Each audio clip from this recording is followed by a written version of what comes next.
그렇죠. 읽다 보면 이제 우리가 나도 모르게 구조가 들어올 때가 있어요. 누가복음 8장은 예수님의 비유의 말씀으로 시작을 해요. 비유의 말씀을 하시고 또 그 비유의 말씀을 해석을 해주시고 그 다음에 이제 등불에 관한 말씀이 있죠. 그런데 이렇게 비유의 말씀이 마가복음 4장에도 이게 모여 있고요. 마태복음 13장에도 모여 있어요. 그리고 마가복음을 보면 4장에 비유의 말씀이 쭉 나와 있고 5장에 가면은 예수님이 행하시는 놀라운 이적이 나와요. 거라사에 귀신 들린 자가 고침을 받고 또 야이로의 딸과 12년 혈루증 앓은 그 여인이 고침받는 말씀이 나와요. 그런데 비유의 말씀과 예수님이 무엇인가 능력으로 행하신 이 말씀 사이에 무엇이냐면 예수님이 배를 타고 제자를 건너가시는 말씀이 나와요. 다시 말하면 예수님이 말씀을 전하시고 입으로 전하신 거죠. 이제 예수님이 능력을 행하십니다. 그 사이에는 하나의 넘어야 될 강이 있고 물이 있다는 것이죠. 그래서 우리가 누가복음 8장에도 똑같이 나와요. 근데 그 말씀, 비유의 말씀 끝에 나와 있는 말씀을 누가 보면 뭐냐면 예수님의 가족에 관한 말씀입니다. 우리가 앞에서 등불의 비유에 관한 말씀을 보았죠. 이 등불을 통하여 주님께서 주시고자 한 말씀은 뭐냐면 감추인 것이 드러난다는 거예요. 몰랐던 것을 알게 된다는 것이 바로 등불의 비유고, 이것이 우리가 주의 말씀을 내 마음의 새김을 통하여서 내가 몰랐던 하나님의 뜻을 발견하게 된다라고 볼 수가 있습니다. 우리가 말씀이 내 안에 들어갔다고 하는 것은 다른 말로 하면 내 눈이 밝아졌다고 볼 수 있어요. 눈이 밝아졌다고 하는 것은 시력이 좋아졌다는 것이 아니라 믿음으로 보는 눈이 밝아졌다는 거예요. 우리에게 안개가 있다가 안개가 거치면 앞이 잘 보이잖아요. 그처럼 말씀이 들어갔다고 하는 것은 말씀이 들어갔기 때문에 나오는 게 있죠. 여러분들이 음식을 먹고 나면 화장실 갔다가 많잖아요.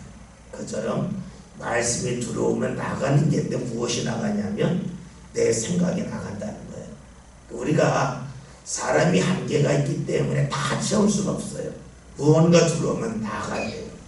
또 하나는 무언가 앞으로 오면 앞에 있는 것이 뒤로 물러가야 돼요. 다시 말해서 주의 말씀이 들어올 때에 우리의 신앙의 눈이 밝아진다는 것이에요. 신앙의 눈이 밝아진다는 것을 우리가 비유적으로 본다면 이렇게 볼 수 있어요. 땅에서 보았다가 산에 가서 본다는 거예요. 땅에서 볼 때는 앞에 내 키보다 높이 있는 건 안 보이잖아요. 그 멀리까지 볼 수가 없어요. 그래서 산에 올라가서 보면 모든 것이 다 내 눈 아래 있기 때문에 쭉 펼쳐진 광경을 볼 수가 있어요. 그럼 우리가 조금 보는 것과 전체 보는 건 다르죠. 조금 볼 때에는 이것만 보이기 때문에 이 다음에 무슨 일이 있을지 몰라요. 그런데 위에서 보면 이 일 다음에 어떤 일이 있는지를 알 수 있어요. 제가 그 일에서 운전을 하다 보면 이 카니발이나 SRX는 차가 높아요. 그리고 차가용은 차가 낮아요. 근데 이렇게 높은 차를 타고 가다 보면 앞에 차고용들이 갈 때에 시야가 뻥 뚫려서 좋아요. 근데 그것만 좋은 게 아니라 약간 차가 높으면 앞에서 왜 막혔는지 알아요. 그러면 그때에 차선을 바꿔요. 이 차선이 바뀌었을 때 저 앞에서 사고 난 것 같으면 차선을 빨리 바꾸면 쑥 가요. 그런데 차가 낮을 때는요 멀리 안 보여요. 그러니까 계속 그 길로 갈 수밖에 없어요. 아마 그런 경험이 있을 거예요. 위에서 보면 왜 막혔는지 어디서 막혔는지를 아니까 차선을 바꿀 수가 있어요. 다시 봅시다. 우리에게 말씀이 들어왔다고 하는 것은 하나님의 생각이 들어왔다는 것이고, 하나님의 생각이 들어왔다고 하는 것은 높은 데서 보는 것이고, 높은 데서 본다고 하는 것은 내 삶 가운데 막힘이 있을 때에 피해갈 수 있고 돌아갈 수 있는 사람이 된다고 볼 수 있어요. 그래서 우리가 신앙관에서 산다고 하는 것은 내 삶 가운데 어떤 어려움이 있을 때에 피해갈 수 있는 여유, 그리고 거기서 벗어날 수 있도록 주께서 인도하신다고 볼 수가 있어요. 그래서 주께서 내게 말씀을 주셨다고 하는 것은 지식적인 말씀을 주셨다고 볼 수가 있겠고, 또 다른 말로 하면 내게 감동을 주실 때에 나도 모르게 차선을 바꾼단 말이죠. 차선을 바꿈을 통해서 주께서 인도하시는 은혜를 볼 수가 있어요. 우리 그 셋째가 학력 시험을 마쳤는데 이제 학교 원서를 뭐 3-4군데 넣더라고요. 근데 이제 몇 군데 붙었어요. 그때 주위에서 하는 이야기가 다 이 대학에 이과를 가라는 거예요. 왜냐하면 그 당시에는 그 과를 가면 쉽게 말하면 취업이 보장되어 있다는 거예요. 무조건 다 그리러 가요. 주위에서 다 그리러 가래요. 아들이 묻더라고요. 아빠 어디 갈까요? 그러길래 네가 기도하고 네가 좋은 데로 가라. 네 인생이니까 네 좋은 데로 가라 그랬어요. 근데 한참 지난 다음에 저 여기 갈래 그러더라고요. 그래서 뭐 간다니까 그래 가라 그랬어요. 그런데 들어갈 때 몰랐는데 들어가고 한 2년 정도 지나니까 우리나라의 그 흐름이 확 바뀌었어요. 산업 구조가 바뀌는 거 있잖아요. 산업 구조가 확 바뀌면서 맨 처음에 가려고 했던 데는 무조건 취업이 보장되고 잘 된다고 그랬는데 그 몇 년 사이 달라졌어요. 그걸 보면서 제가 그걸 알고 한 건 아니잖아요. 근데 하나님 앞에 우리가 구할 때에 우리가 피해간다고 하는 것이 이런 걸 알겠냐. 지금은 좋은 것이 2년 뒤로 좋은 건 아니란 말이죠. 그러면 우리가 이렇게 볼 수 있어요. 내가 지금 즐기는 것이 지금은 좋은데 2년 뒤로 좋을 수 있을까 하는 거예요. 우리가 하나님 앞에 나와서 예배하는 것보다 노는 게 더 좋을 수 있어요. 사람 만나는 게 더 좋을 수 있어요. 그런데 2년 후에 그럴 수 있을까? 모를 수가 있어요. 내가 하나님 앞에 나와서 헌신하고 봉사하는 것보다 안 하는 게 편해요. 그걸 누가 좋아해요? 근데 2년 후에도 그럴 수 있을까 하는 거예요. 우리가 주께서 감추신 것을 드러내신다는 그 말씀은 내가 지금은 알 수 없는데 얼마 지나고 났더니 이것이 좋은 일이고 이것이 복된 일이므로 알게 하신다는 거예요. 우리가 기도하는 것도 그래요. 기도해서 지금 다 한다면 누가 기도하지 않겠어요? 지금은 모르는 거예요. 그런데 기도함을 통해서 주께서 내게 주신 마음인데 그 마음대로 살면 귀찮고 힘들어요. 그런 대로 하는 거예요. 그럴 때 주께서 내 삶 가운데 감추신 것을 드러나게 하시고, 아까 말씀대로 하면 높은 데 올라가는 거고, 못 봤다고 하면 보게 하는 거고, 운전을 말하면 차선을 바꾸는 거예요. 내 삶의 차선을 바꾸게 하시면서 주시는 은혜가 있다고 하는 것을 기억해 볼 필요가 있어요. 오늘 말씀은 그런 각도로 보아야 돼요. 무엇을 말하냐면 감추인 것이 드러나는 거예요. 오늘 말씀을 보면 19절에 이렇게 말씀하고 있어요. 다 같이 했습니다.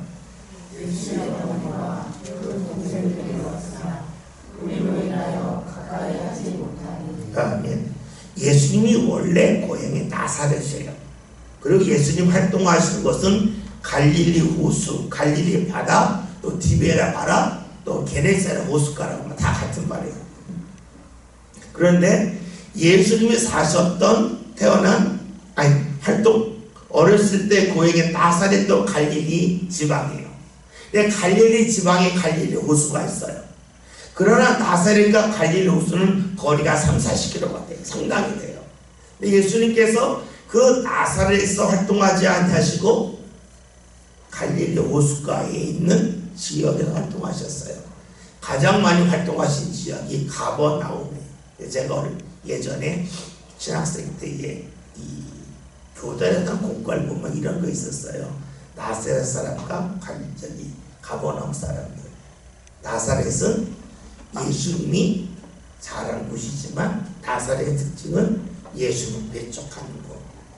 가버나움은 예수님이 태어난 곳이 아니라 말씀을 전한 곳이지만 예수님을 받아들인 곳. 이렇게 해가지고 우리의 신앙이 나사렛입니까? 가버나움입니까? 이러한 성경 공부가 했던 기억이 있어요.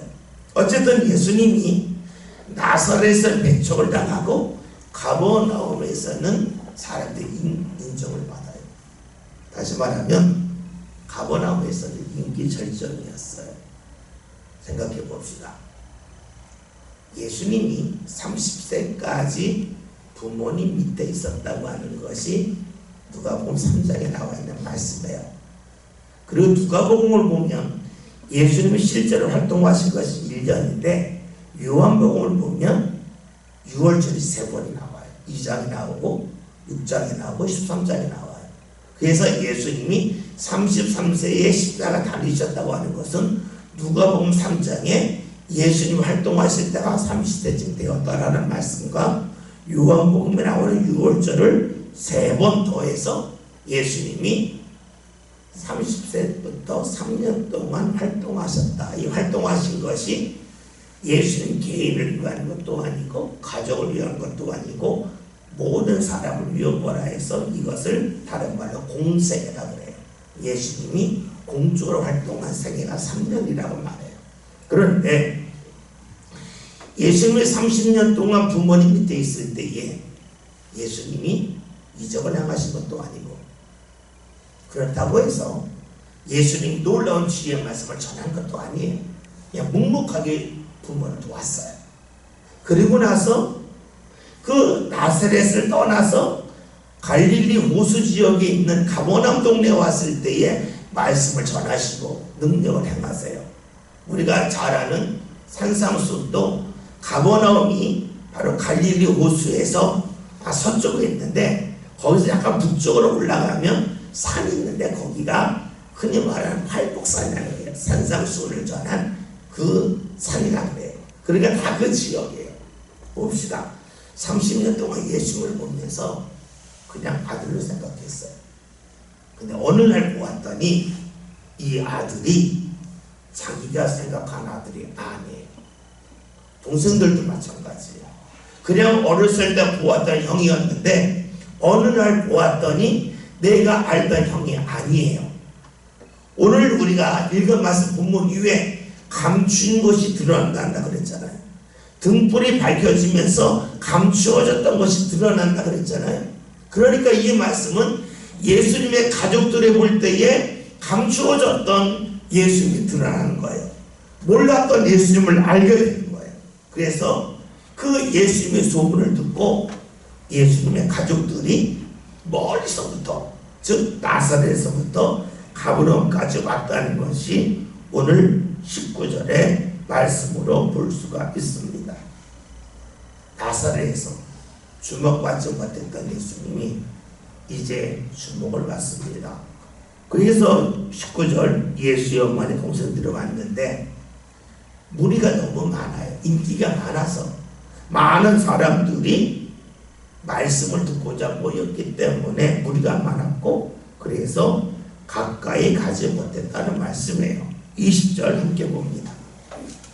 어떤 이가 이르되 당신의 어머니와 동생들이 당신을 부르고 밖에 서 있나이다. 아멘. 어떤 이가 알려줘요. 예수님이 많은 무리 때문에 예수님의 가족들을 볼 수가 없었는데 다른 사람이 얘기했어요. 선생님의 가족들이 왔습니다.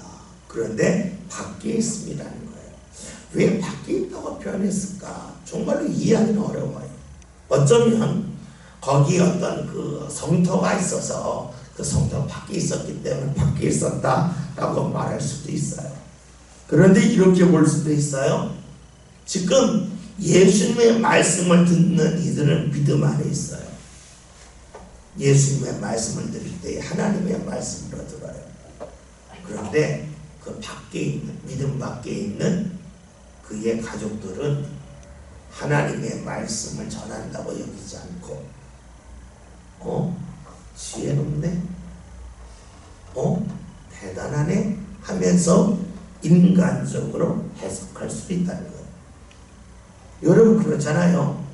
우리가 하나님의 말씀을 듣는다고 할 때에 하나님의 말씀으로 들을 수 있고 인간적인 관계 속에서 들을 수도 있어요.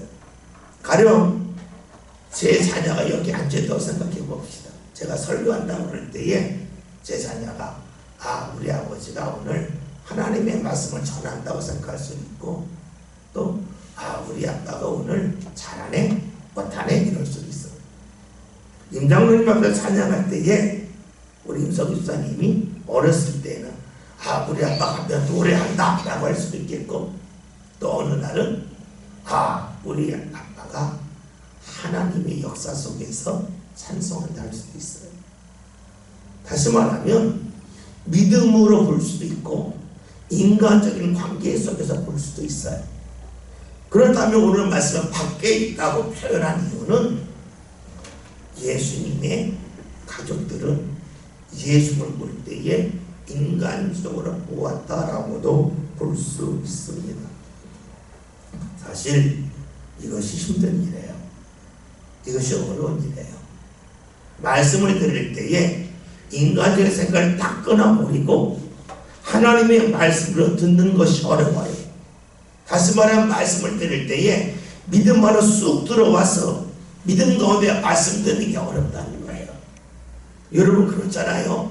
우리가 믿음 가운데 말씀을 듣는다면 나가 옳지 않은 일을 행한 것이 말씀으로 들려질 때에 내가 신앙의 병에서 낫구나 고침받는 거라고 생각을 할 거예요. 근데 인간적으로 들으면 나한테 왜 저러지? 내가 뭘 잘못했다고 왜 나에게 그러지? 하는 마음을 실릴 거예요. 다시 말하면 말씀을 들을 때에 믿음 안에 있을 수도 있고 믿음 밖에 있을 수도 있습니다. 우리가 찬송하는 것도 그래요. 기도하는 것도 그래요. 내가 믿음 안에서 기도하고 믿음 안에서 찬송할 수도 있고 또 때로는 믿음이 아닌 사람에게 보이려고 할 수도 있어요. 제가 어렸을 때에 어르신들 했던 이야기 있어요. 제 기억으로 하면 변영철 장로님 같아요. 그 이름을 잊을 수가 없어요. 그 장로님이 기도하시면 주일날 20분을 했어요. 20분. 그 흔히 하는 말로 창세기부터 계시록까지 쭉 읊으시는 거예요. 그래서 그 장로님이 기도하는 날은 예배가 늦게 끝나요. 엄청 늦게 끝나요. 왜냐하면 기도를 20분을 하니까. 그러면 물어야 돼요. 20분 기도할 수 있다고요? 뭐 은혜가 충만하기는 못하겠다고요.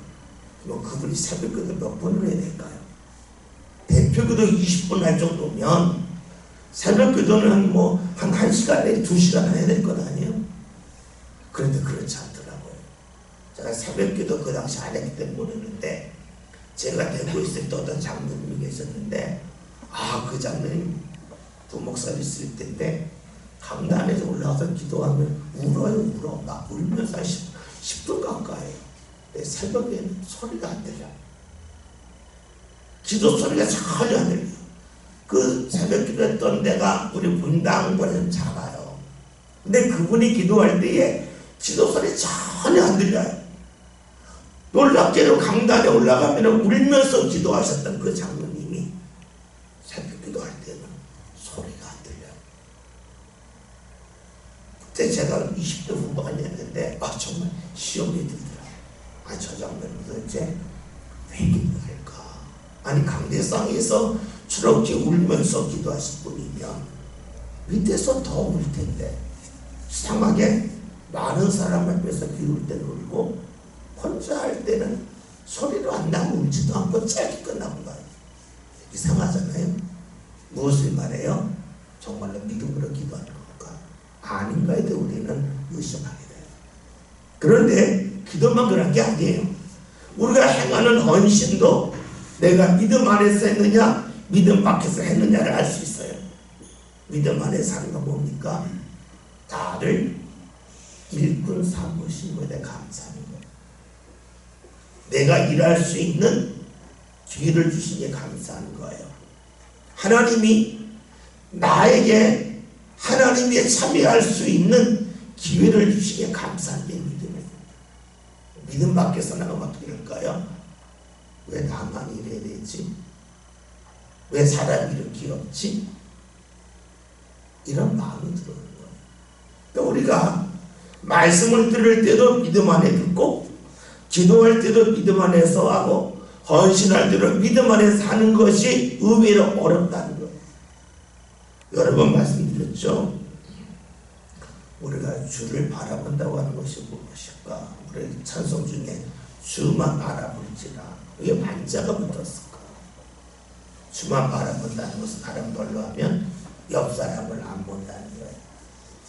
주를 바라보라가 아니라 주만 바라볼지라는 옆 사람을 안 보겠다는 거예요.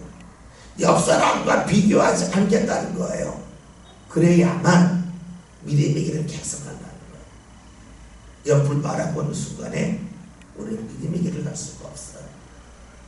이것을 말씀을 통하여 본다면 우리가 잘 아는 마태복음 14장에서 예수님이 물 위를 걸어오실 때에 베드로가 만일 주시거든 명하사 나를 오라 하소서. 오라 했더니 베드로가 물 위를 걸어가요. 그러다가 성경을 보면 그가 바람을 모았다는 거예요. 바람을 모았다는 것은 바람은 눈에 안 보이죠. 근데 바람소리가 휙 나니까 이제 물 왔다는 거죠. 그 사이에 물에 빠졌다는 거예요. 주만 바라보아야 되는데 바라보지 못하니까 빠졌다는 것이고, 그러한 베드로에게 주께서 하신 말씀이 믿음이 작은 자여 왜 의심하느냐.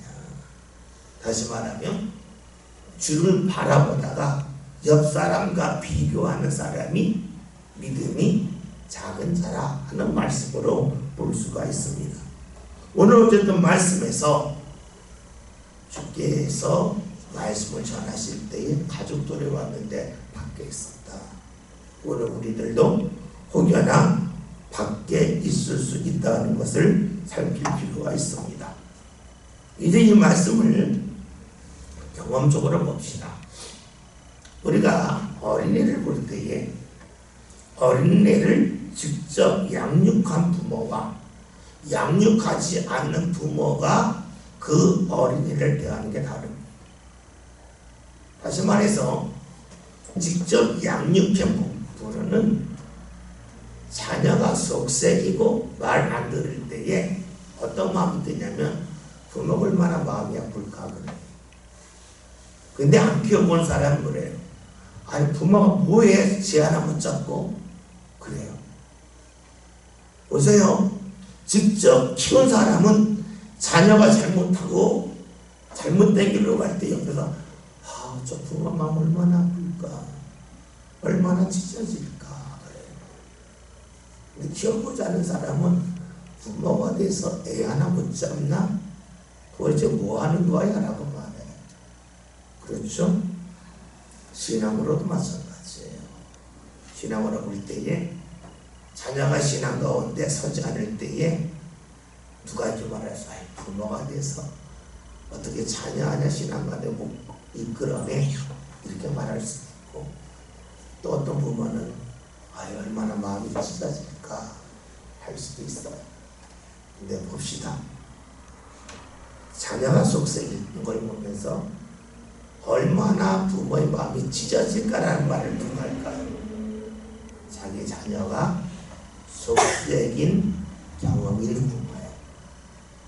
자녀가 속색인 경험이 하나도 없으면 그런 말 안 해요. 부모가 잘못했다 그래요. 내 자녀가 속색인 것을 경험한 부모는 다른 집 자녀가 속색일 때에 부모의 마음이 얼마나 찢어질까 그래요. 봅시다. 자녀가 신앙 가운데 살지 않을 때에 얼마나 마음이 아플까 누가 말할까요? 자녀를 신앙원에 이끌려고 한 사람은 그렇게 말을 해요. 그런데 그런 경험이 없는 사람은 아무 말도 안 해요. 왜냐하면 본인이 복이 있기 때문에 그래요. 오늘 우리가 내 자녀를 신앙 가운데 이끈다고 하는 것이 쉬운 일은 아닙니다. 그런데 그 경험이 있느냐 없느냐에 따라서 우리 입술이 달라져요. 믿음 안에 있는 사람과 믿음 밖에 있는 사람이 기도하는 것도 다르고 헌신하는 것도 달라요. 마찬가지예요.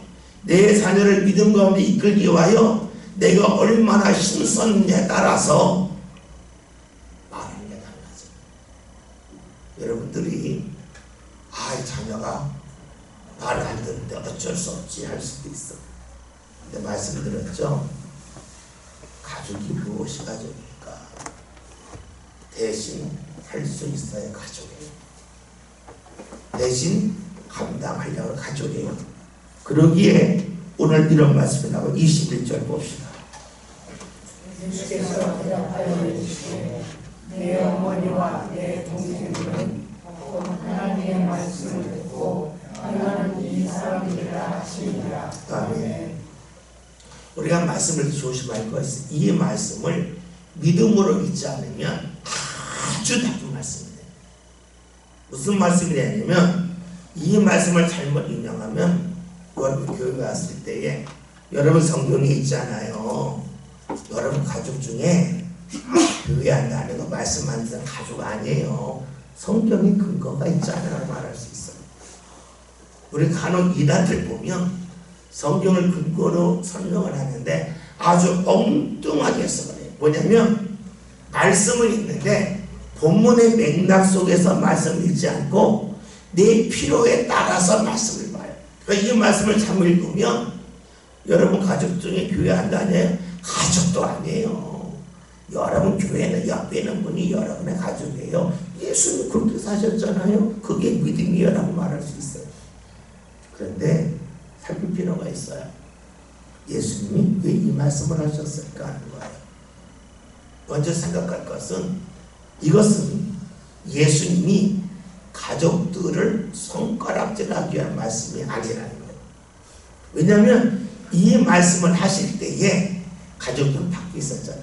멀리 있었잖아요. 이 말씀 누가 들어요? 가까이 있는 사람들이 들어요. 그러니까 예수님이 말씀하실 때는 여러분들 내 가족과 같습니다 라고 하는 뜻으로 봐야 돼요. 이 말씀은 예수님의 가족들이 가족이 아니라는 것이야. 여러분은 나의 가족과 같다 하는 뜻으로 볼 수가 있어요. 또 하나 볼 것이 있어요. 하나님의 말씀을 듣고 행하는 이 사람들이 예수님의 가족이라고 하셨잖아요.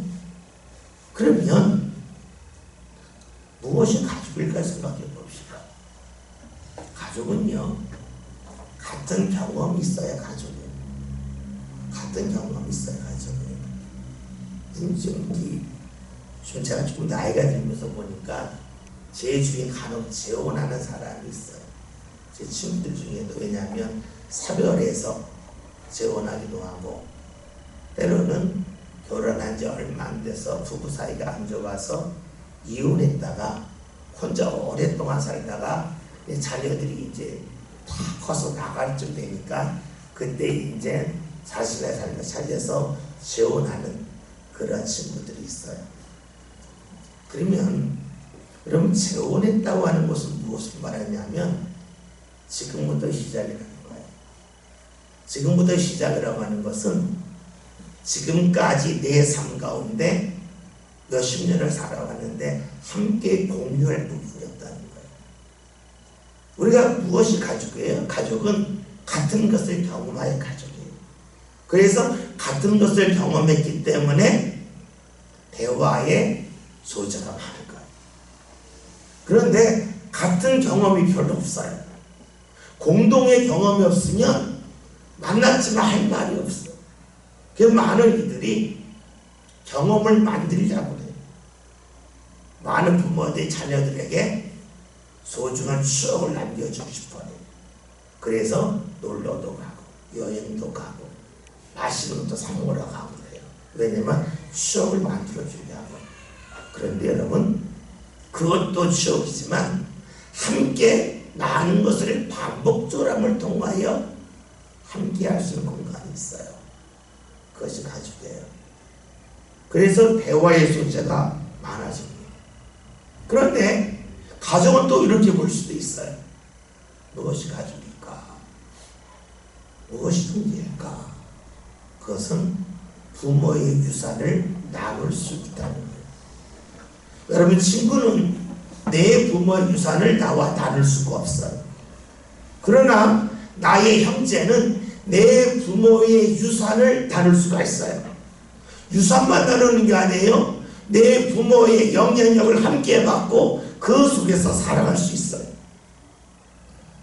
그러하다면 예수님께서 사람들에게 너희가 말씀을 듣고 지킴을 통하여 나의 가져라고 말씀하신 것은 너희가 말씀을 듣고 지킴을 통하여 너나 나나 똑같이 아버지 하나님의 유산을, 은혜를, 영향력을 받는다는 말씀으로 볼 수 있어요. 그러니까 주께서 말씀하신 신앙의 사람이 누구입니까? 누가 형제입니까? 하나님의 영향력을 받는 사람으로 볼 수 있는데, 하나님의 영향력을 누가 받는가? 21절의 말씀을 보면 곧 하나님의 말씀을 듣고 행하는 자. 이 말씀을 우리가 앞에 읽었던 15절의 말씀을 보면 좋은 밭에 떨어진 것은 말씀하고 있는데, 좋은 땅에 있다는 것은 착하고 좋은 마음으로 말씀을 듣고 지키어 인내로 결실하는 자라. 주님께서 누구를 가족으로 삼으십니까? 그것은 하나님의 말씀을 듣고 지킴을 통하여서 하나님이 허락하시는 은혜를 함께 받는 사람. 가족은, 형제는 부모의 유산을 같이 받아. 부모의 영향력을 같이 받아. 그러니까 형제. 다른 사람은 내 부모의 영향력 속에 있지 않아요. 그러나 내 형제는 그래요.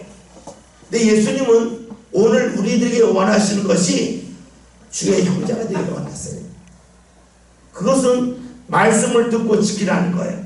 말씀을 듣고 지킴을 통하여서 내가 그랬듯이 너희도 하나님의 은혜를 받는 사람, 하나님의 유산을 받는 사람, 하나님의 영향력을 받는 사람으로 살아가길 원하고 계시다고 하는 것을 알 수가 있습니다. 봅시다. 누가 하나님의 은혜를 받을까요? 오늘 성경 말씀대로 하면 말씀을 듣고 지키는 사람이에요. 누가 말씀을 듣고 지킬까요? 말씀을 귀히 여기는 사람이에요. 말씀을 선히 여기면 말씀을 듣고 지키지 않아요. 그러면 누가 말씀을 귀히 여깁니까? 사모하는 사람이에요. 여러분들 이런 얘기가 있죠. 운동을 제대로 하려면 돈 내고 운동하라는 말이 있어요. 다시 말하면 헬스장에 돈 내고 돈 끊어놓으면 그래도 간다는 거예요. 근데 동네 여기 있는 데 가서 운동하라고 그러면 힘들면 안 가요. 근데 돈 내놓고 나면 돈이 아까워서 간다는 거예요. 그래서 사람은 돈을 투자해야 그것이 아까워서 산다는 거예요. 여러분, 그래요. 우리 하나님 앞에 내 시간을 투자하면 그것이 아까워서라도 말씀을 귀히 여겨요. 내가 투자하지 않잖아요. 귀하지가 않아요. 여러분들이 어떤 사람이 교회를 귀히 여길까요? 아주 간단해요. 교회에 여러분의 손이 많이 간 사람, 여러분이 구석구석 청소하고 또 닦고 뭐 공사할 때 와서 열심히 한 사람은 교회가 귀해요. 근데 아무것도 하지 않은 사람은요, 에이 뭐 교회가 여기만 그래. 내 몸이 가야 귀해요. 물건만 그런 게 아니에요. 주의 말씀도 그래요. 이걸 다르게 본다면 누가 말씀을 귀히 여길까요? 기도한 사람의 말씀을 귀히 여겨요. 이것은 어쩔 수 없는 사실이에요. 내가 귀히 여기겠다고 마음먹어서 귀히 여기는 게 아니에요. 그냥 자연스럽게 가는 거예요. 내가 시간을 투자해 귀한 것처럼 내가 기도해야 말씀을 귀히 여기고, 말씀을 귀히 여겨야 말씀을 버리지 않고 말씀을 말씀을 지켜요. 그 사람이 어떤 사람이에요? 하나님의 은혜를 받는 사람이에요. 저와 여러분이 오늘 예수님의 가족처럼 삽시다. 그 일이 어디 있을까요? 말씀을 귀히 여기는 사람 되어야 되고 지키는 사람 되어야 되는데 기도하는 사람 되어야 됩니다. 간절히 꼭 기도하고 또 기도해서 나도 모르게 내가 투자한 게 있던데 아깝잖아요. 말씀 귀하고 말씀을 지키는 가운데 하나님 허락하시는 은혜 자리에 이르러서 오늘 말씀처럼 말씀을 듣고 지키는 자가 이 사람들인데 이 사람이 내 형제요 어머니나 나의 가족이다. 왜냐? 아버지 하나님의 은혜를 함께 받을 수 있기 때문이다. 이 자리에 저와 여러분 함께 이루시기 바랍니다. 이 시간에 같이 통성으로 기도하겠습니다.